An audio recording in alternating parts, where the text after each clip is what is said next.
पतये हर हर महादेव।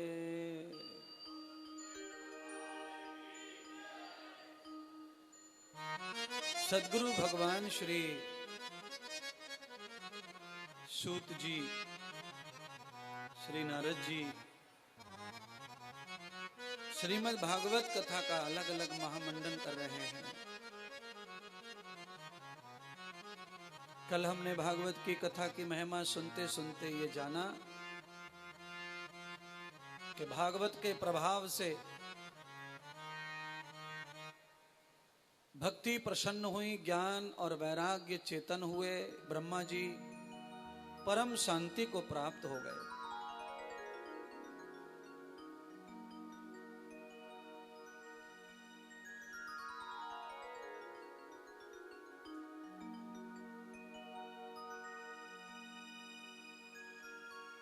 बहुत सारी कथाएं भागवत की हैं जिनमें भागवत की महिमा बताई है।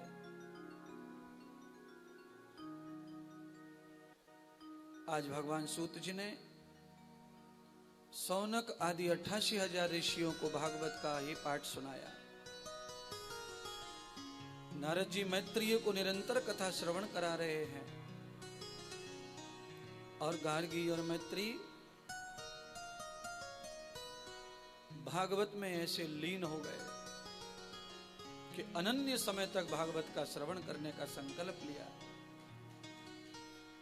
जितना हो सके जीवन जब तक है तब तक कथा श्रवण करेंगे, कहीं नहीं जाएंगे। नारद जी ने जब ये संकल्प लिया, वही संकल्प मैत्रेय ने लिया।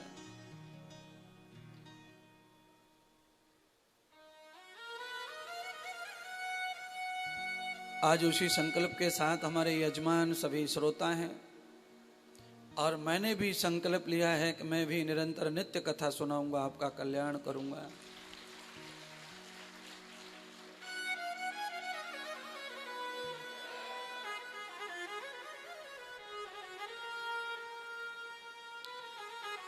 महाभारत की कथा भागवत में और उसी से भागवत आगे बढ़ती है।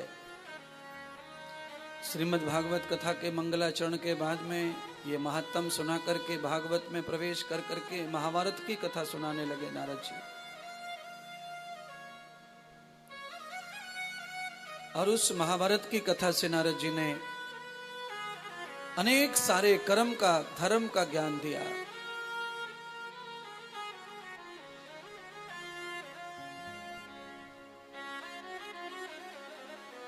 आदमी कितना लालची हो सकता है, कितना लोभी।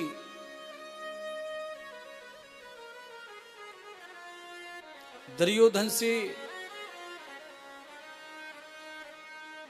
भीष्म पितामह कृपाचार्य द्रोणाचार्य पांडवों ने खूब प्रार्थना की। विदुर जी ने प्रार्थना की, स्वयं भगवान कृष्ण ने प्रार्थना की कि 5 पांडव हैं, इन्हें 5 गांव दे दो और सारा इंद्रप्रस्थ, सारा हस्तिनापुर राज्य तुम लो। युद्ध ना हो, लड़ाई ना हो, झगड़े ना हो, प्यार से बंटवारा हो जाए। बंटवारे की बात ही खत्म होगी। बंटवारा नहीं, भगवान कहते हैं कि बंटवारा कुछ नहीं है, इनको बस जीने की, रहने की जगह दे दो। दुर्योधन ने एक ही शब्द उच्चारण किया कि अब एक ही चीज बची है कि एक सुई की नोक भी पांडव अगर लेना चाहते हैं तो वो युद्ध करके ही लें, वो पैसे मिलने वाला नहीं है। अब तो ये बहुत बड़ी दुर्दशा है लालच की।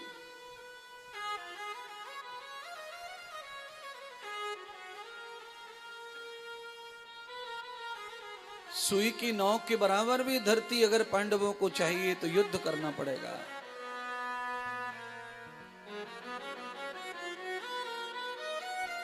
पांडवों ने ये सुनने के बाद भी युद्ध को नकार दिया। हमें युद्ध नहीं करना है, हम भीख मांग लेंगे, मांग कर खा लेंगे, परदेश चले जाएंगे, पर युद्ध नहीं करेंगे, लड़ाई नहीं करेंगे। और ये बुद्धि पांडवों में आई कहां से? ऐसी बुद्धि, ऐसा त्याग कैसे आया पांडवों में? ये सारी की सारी लीला कृष्ण कर रहे हैं। भगवान ऐसी बुद्धि दे रहे हैं पांडवों को। और दुर्योधन को कौन दे रहा है बुद्धि ऐसी? भगवान। इसीलिए समाज में कहावत बनी है, विनाश काले विपरीत बुद्धि। गीदड़ का काल आता है तो लोग कहते हैं वो गांव की ओर भागता है। दुर्योधन को अपने जन्म जन्मों का पाप चुकाना है, इसलिए भगवान ने ऐसी मति कर दी दुर्योधन की। और पांडवों को जन्म जन्म का प्रताप और पुण्य का फल भोगना है तो उनकी ऐसी मति कर दी, उनको त्यागी बना दिया।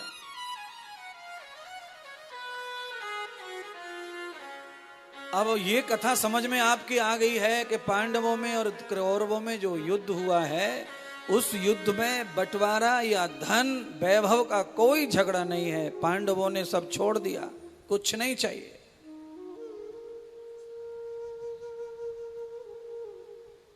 युद्ध हुआ कैसे फिर? युद्ध हुआ जुआ के चक्कर में। दुर्योधन ने जो लीला रची शकुनी के साथ मिलकर,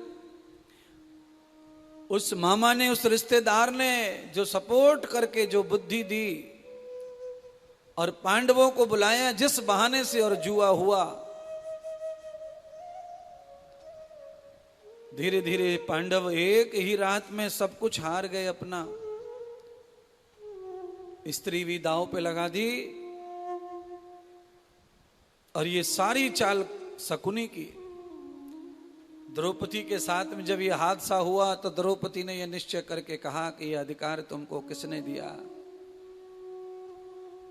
मुझे जुआ में हारने का यानी बेचने का। पांडव शर्मिंदा हो गए। पांडवों को द्रौपदी वापस मिलनी चाहिए, यह निश्चय हुआ। दुर्योधन ने स्वीकार किया कि हम द्रौपदी को पांडवों को वापस दे देंगे, पर पहले द्रौपदी हमारी बनेगी, हमने जीता है उसे। एक रात हमारे यहां रहेगी, हमारे पास, तब जाएगी वो। उस पर हमारा अधिकार है। आगे का सब समझ जाओ। द्रौपदी को जबरदस्ती सभा में लाया गया दुशासन के द्वारा। द्रौपदी रोते बिलखते किड़हते रोते आई, अपनी साड़ी बचाते, पल्लू बचाते, लाज बचाते।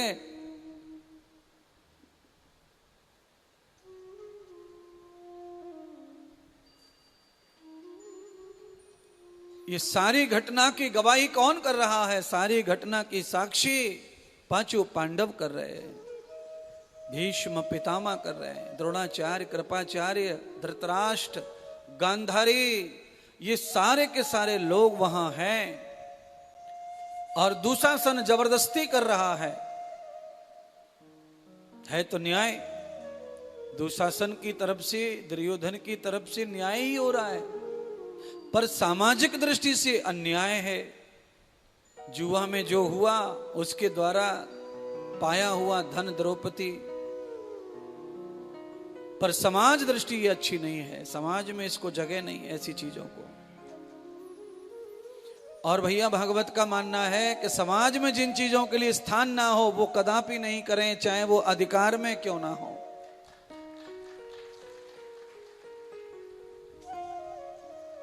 आजकल समाज में जिन चीजों की जगह नहीं है वो काम आजकल हो रहे हैं। और लोग अब ये कहते हैं कि हमें किसी की कोई परवाह नहीं है।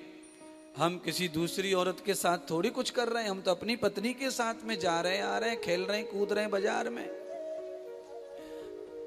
आप कहीं भी अपनी पत्नी के साथ में हैं, गार्डन में, पार्क में, बाजार में, होटल में, मकान में, रोड पर, कार में, मोटरसाइकिल पर हर जगह सामाजिक मर्यादा की बहुत आवश्यकता है। अगर वो मर्यादा चली गई तो आप अपना अधिकार खो बैठेंगे और आप सामाजिक प्राणी होकर सामाजिक नहीं रहेंगे। पत्नी आपकी है, पर समाज में कुछ चीजों के लिए पर्दा बनाया है। अगर वो बेपर्दा हो जाए तो सब खत्म हो जाएगा। कल ऐसा ही तुम्हारी बहन करेगी अपने पति के साथ में, और अपनी बहन को तुम देखेंगे, तुम्हारा पिता बेटी को देखेगा वो क्या कर रही है बाजार में पति के साथ, हमारी तो नाक कटवा दी, इस तरह से बैठ के घूम रही है, इस तरह से चल रही है, इस तरह खाती पीती सोती है, यहां वहां इस तरह भटकती है। जिसमें चारों तरफ अश्लीलता हो, ऐसे सामाजिक कार्यों में मर्यादा का प्रयोग करें, मर्यादा का पालन करें। बस यही दुशासन कर रहा है। दुशासन ने अश्लीलता, सामाजिक अश्लीलता को प्रस्तुत किया। पांडव, आपको पता होना चाहिए, द्रौपदी 5 पतियों में सबसे ज्यादा किसको चाहती थी? भीम को। भीम को चाहती थी। क्यों? जिस समय दुशासन खींच के ला रहा था, उस समय केवल भीम ने विरोध किया था 5 पांडवों में से। धर्मराज ने भीम को भी हाथ पकड़कर बिठा लिया। भैया चुप रहो, गलती हमारी है। भीष्म आंसू टपका रहे, रो रहे, कृपाचार्य द्रोणाचार्य आंसू टपका रहे, रो रहे, कुछ कह नहीं पा रहे।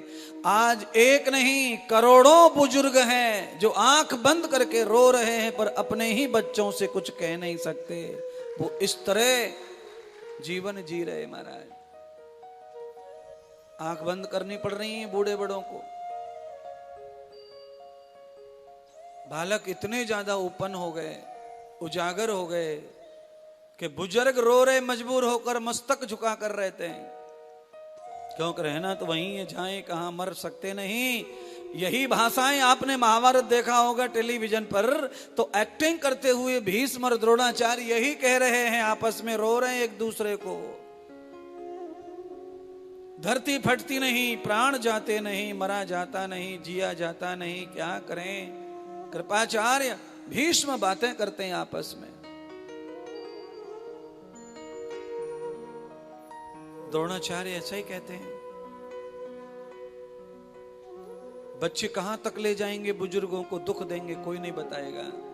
इसीलिए आप भागवत आए सुनने के लिए, तो महाभारत की जो कथा है ये कह रही है कि आपका अधिकार होने के बाद भी आपको मर्यादा का पालन ही करना चाहिए।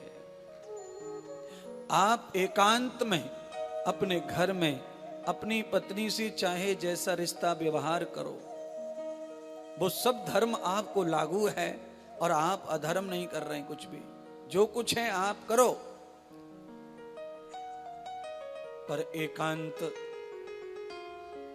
न कोई पितर हो, न सामाजिक कोई प्राणी हो, और न तुम्हारे बाल गोपाल हो। इतना मर्यादा पाल करके पति पत्नी जीवन जीते हैं, तो उस घर में कभी नरक खड़ा नहीं होता। वो घर हमेशा स्वर्ग बना रहता है, संपन्न बना रहता है, दृढ़ बना रहता है, और सारे लोगों में रिस्पेक्ट बना रहता है, एक दूसरे के लिए सम्मान बना रहता है। बच्चों का भी ख्याल रखें। पति पत्नी से जब बोले, उच्चारण करे, पत्नी पत्नी से बात करे, तो अपने बालकों का ख्याल रखो। 5 साल का 3 साल का बालक हमारे इर्द गिर्द है, तो फिर हम किस तरह बात करें, किस तरह बोलें, किस तरह हंसें, किस तरह छुएं, किस तरह क्या क्या करें, ये सारी मर्यादाएं आवश्यक हैं। अगर हमारे दादा पाता, हमारे पिता माता अगर हैं अगल बगल, तो हमें किस तरह बात करनी है, ये सब ख्याल रख के करो, तो क्या होगा, महाभारत नहीं होगा। ये मैं कहना चाहता हूं, केवल भारत होगा। फिर जब मर्यादाएं टूट जाती हैं तो भारत महाभारत में बदल जाता है। भारत बदल जाता है। और मैं क्या कर रहा हूं, भारत का रहने वाला हूं, भारत की बात सुनाता हूं। ओ हो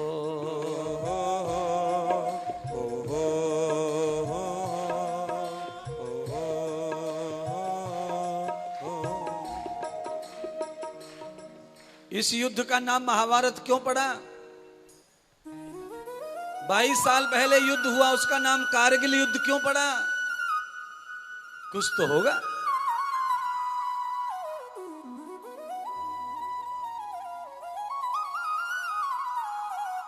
भारत में महाभारत, बस अपने घर में महाभारत ना हो, इसलिए लोग, कुछ लोग क्या कहते हैं आपको पता है? कि महाभारत की किताब तो घर में रखनी ना चाहिए। क्यों भाई, क्यों ना रखनी चाहिए? ऐसा क्या है उसमें? महाभारत की किताब में अगर दुर्योधन की कुछ गलत कथाएं लिखी है, कि दुर्योधन के करतूत लिखे हैं, तो उसमें कृष्ण का, द्रोणाचार्य का, भगवान श्री का, द्रौपदी का, कुंती का, उनमें सुंदर सुंदर उपदेश लिखे हैं। भगवान के अर्जुन को दिए हुए 700 श्लोकों का ज्ञान भी महाभारत में लिखा है। पहले गीता महाभारत में, फिर गीता को अलग किया व्यास जी ने, यह ध्यान रखना। गीता के संपूर्ण श्लोक महाभारत में उपलब्ध हैं। महाभारत से ही गीता को बाहर लाए व्यास जी लिख करके अलग। भगवान ने अर्जुन को जो विशेष उपदेश दिया, उस विशेष पुस्तक को ला करके समाज को सौंपा। ये प्रत्येक जीव को पढ़नी चाहिए। हो सकता है महाभारत पढ़ने में आदमी को टाइम ना मिले और ज्यादा बड़ा पुस्तक है। भारत की सबसे बड़ी पुस्तक का नाम महाभारत है। उसके बाद में दूसरी पुस्तक रामायण है। 1 लाख श्लोक है महाभारत में, रामायण में भी 1 लाख चौपाई बताते हैं, हमने तो गिनी नहीं है।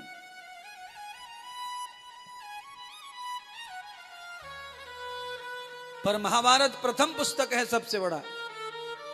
ग्रंथों में, वेदों में ऋग्वेद बड़ा है, पुराना है, प्राचीन है। ग्रंथों में महाभारत ग्रंथ सबसे बड़ा है।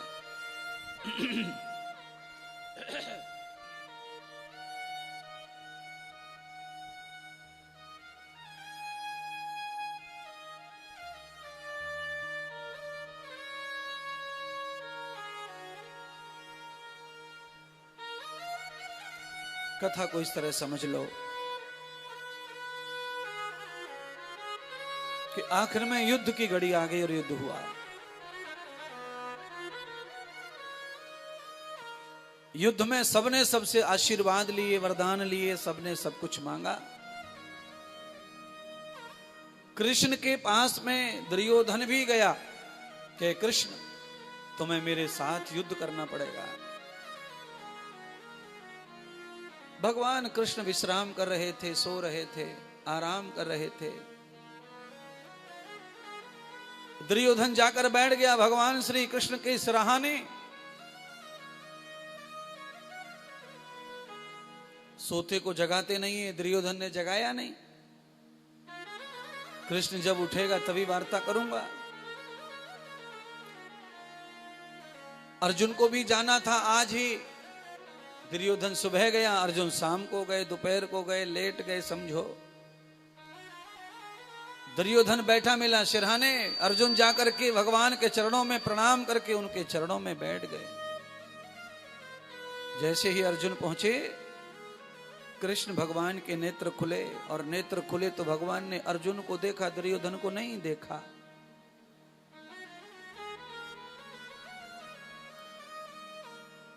पार्थ, कब से आए हो? कहा प्रभु अभी आया हूं, प्रणाम स्वीकार करें मेरा। भगवान खड़े हुए, पार्थ अर्जुन को हाथ रखा सिर पर। दुर्योधन क्रोधित हो गया। केशव, मैं अर्जुन से पूर्व आया हूं, पहले आया हूं। भगवान बोले, अरे दुर्योधन, मैंने तुम्हें देखा नहीं, मेरी नजर नहीं पड़े तुम। कहा मैं प्रातः 2 प्रहर से बैठा हूं मैं तुम्हारे यहां, और मैंने दोपहर से तुम्हारा इंतजार किया, और आते से ही तुमने अर्जुन को आशीर्वाद दिया और मुझे नहीं दिया। भगवान फिर कहने लगे, मैंने तुम्हें देखा ही नहीं, मुझे आभास नहीं हुआ कि तुम आए हो। इसलिए दुर्योधन, आए हो तो चलो पहले तुम ही बताओ क्या चाहिए। केशव ऐसा मत करो, सब कुछ जानते हो, तुम्हें सब कुछ मालूम है। हमारा युद्ध जब तय हो गया है तो सेनाएं तैयार हो रही हैं, तो आपके पास में आया हूं। मुझे तुम्हारी सारी सेना, तुम्हारा बल चाहिए। भगवान ने कहा अवश्य, तुम तो मेरे रिश्तेदार हो, जितना अर्जुन है उतना ही तुम रिश्तेदार हो, मेरे लिए तुम समान हो, और मुझे दोनों की ही मदद करनी पड़ेगी।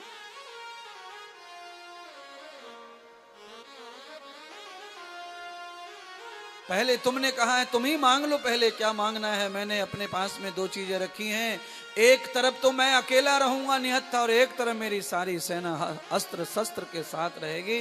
दुर्योधन तुम जो चाहो सो ले जाओ। सामने परोस दिया भगवान ने सेना को और खुद को। दुर्योधन ने सोचा कि इसका क्या करूंगा नटखटका, ये वहां कदम की डार पर चढ़ के बांसुरी बजाए हुए लग गो तो सब तक पांडव मार मूर के चले जाएंगे। क्या करूंगा निहत्थे का, युद्ध में अस्त्र शस्त्र और बल की जरूरत है, निहत्थे की कोई जरूरत नहीं है। दुर्योधन ने भगवान श्री कृष्ण की समस्त सेना को अस्त्र सहित स्वीकार कर लिया। अर्जुन कृतार्थ हो गया। अर्जुन ने भगवान के चरण पकड़ लिए और कहा परमात्मा आप मेरे हिस्से में हो, ये मेरा भाग्य है, मेरा सौभाग्य सद्भाग्य।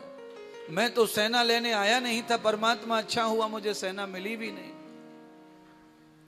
मैं तो स्वयं आपकी शरणागति आया हूं, मुझे मार्ग दिखाओ, मैं क्या करूं। दुर्योधन और दुशासन ने ऐसा निश्चित कर दिया है, मुंह छुपा के भागना भी अब अच्छा नहीं लगता। इसलिए हे केशव, हे मुरलीधर, हे द्वारिकाधीश, इस दास को कुछ ज्ञान दो। अर्जुन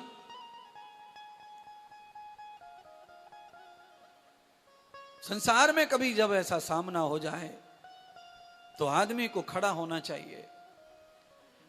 और अब अर्जुन ये जो युद्ध है ये भाई भाई का नहीं है, ये धन संपत्ति का नहीं है, ये मान सम्मान का नहीं है। अब ये युद्ध केवल धर्म अधर्म का रह गया है। इसीलिए तुम धर्म का पल्ला हो, दुर्योधन अधर्म का पल्ला है, और आज तुम्हें यह सिद्ध करना पड़ेगा कि धर्म का पल्ला हमेशा भारी होता है। उसके लिए तुम्हें युद्ध लड़ना ही पड़ेगा। युद्ध करो।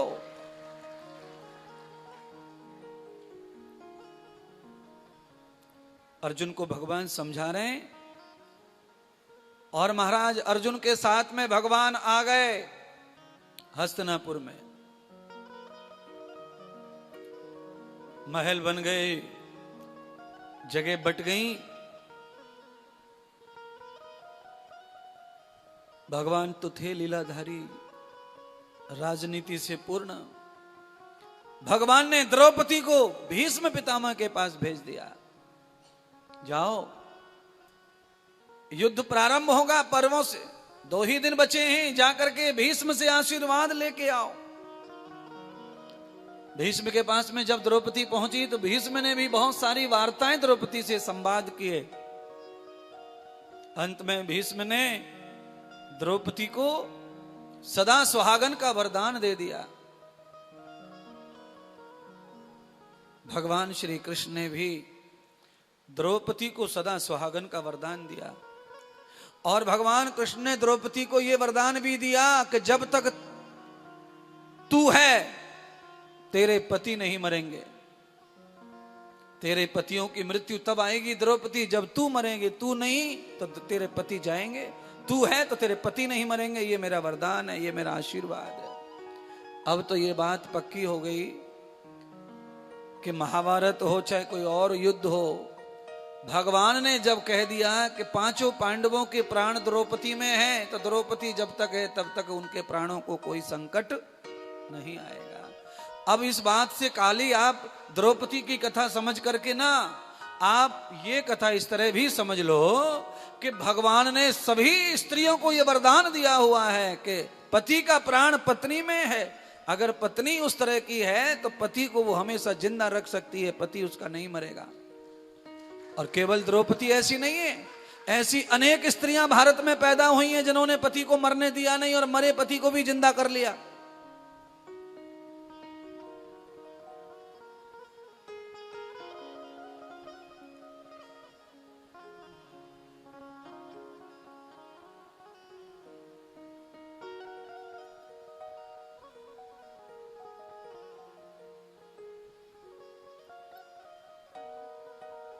बहुत सारी पत्नियां ऐसी हैं महाराज। इसीलिए ज्यादातर पति जो है पत्नी से पहले मरते हैं। स्त्रियां थोड़ी उम्र ज्यादा स्त्रियों की होती है।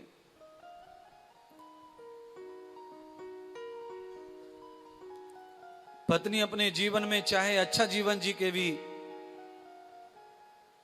उसके जीवन में वो सारी स्थितियां चाहे कम रह जाती हैं जो उसको चाहिए होती हैं पति को रखने के लिए।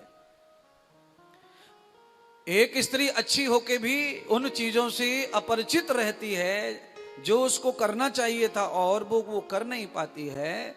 वो वास्तव में स्वाभाविक अच्छी है, पर उसे पति जिंदा रखने के लिए जो फार्मूला चाहिए था वो उसके पास नहीं था और वो अनभिज्ञ थी और वो जानती भी नहीं है और वो जी रही थी पति के लिए। पर जिस फार्मूले से पति लंबे समय जीता है वो शायद सब स्त्रियों के पास में ना होगा।